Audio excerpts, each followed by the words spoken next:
Le plus magnifique et resplendissant des dieux nordiques, son histoire était l'une des plus tragiques et importantes de cette mythologie. Son mythe était au centre de cette croyance car c'était sa mort qui annonça la venue du Ragnarok, la fin de l'âge des dieux nordiques et la renaissance du monde. Ce personnage si précieux est donc le fameux Baldur, dieu de la lumière, de l'amour et de la beauté. Il était associé à la sagesse, au courage, et était connu pour sa beauté tellement resplendissante, son éloquence, sa sympathie et sa gentillesse. C'était lui qui s'occupait de régler les problèmes et les différends entre les hommes et les dieux. Baldur signifiait en ancien norrois le blanc, le brillant ou encore le lumineux. Ils étaient mariés à Nanna, la déesse de la joie, et eurent un fils, Forseti, le dieu de la paix et de la justice. Il était le fils d'Odin, le chef des As, et de Frigg, une déesse avec un pouvoir de prévoyance. Il avait un frère, Odur, ainsi que plusieurs demi-frères via Odin, tels que Thor, Tyr, Heimdall, Hermod, etc. Baldur possédait un grand navire appelé Hringorni, qui était considéré comme le plus grand navire jamais construit. À sa mort, le navire a été transformé en un immense bûcher funéraire pour son corps.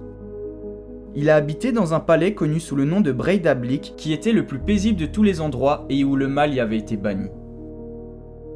La légende de Baldur commença un petit matin au réveil. Baldur avait rêvé de sa mort, et c'est connu dans cette mythologie que les rêves étaient prémonitoires. Au début, ils s'en sont pas trop préoccupés, jusqu'au jour où sa mère Frigg fit le même rêve.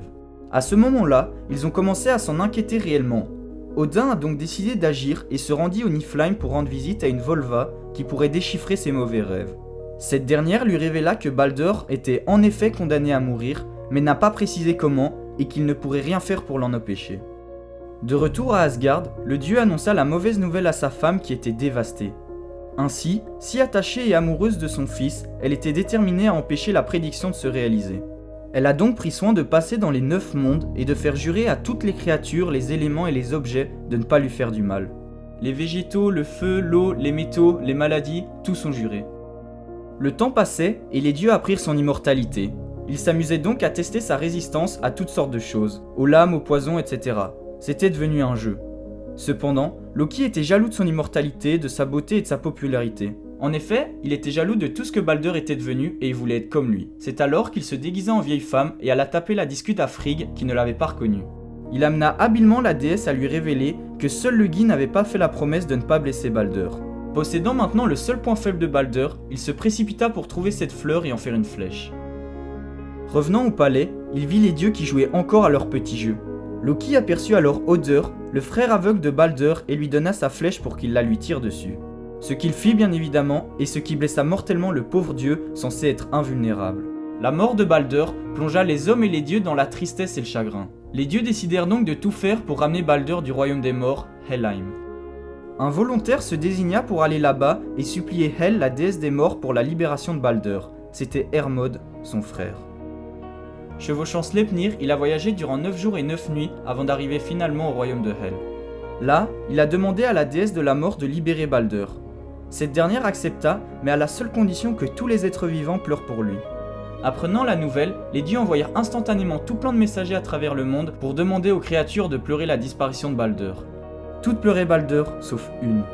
C'était la géante nommée Tok, qui était en réalité Loki déguisé. En refusant ainsi de pleurer, elle empêcha le retour de Baldur parmi les vivants et le condamna éternellement au royaume des morts.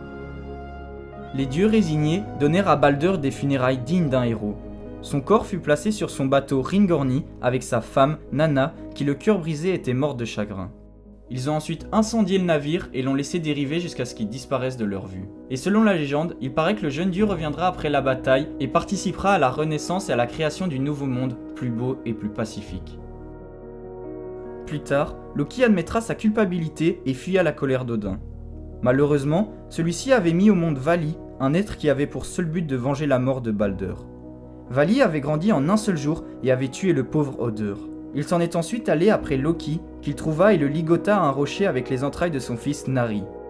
Les dieux ont également placé un serpent venimeux au-dessus de lui, afin que le venin lui tombe sur son corps, le faisant convulser et se tordre de douleur.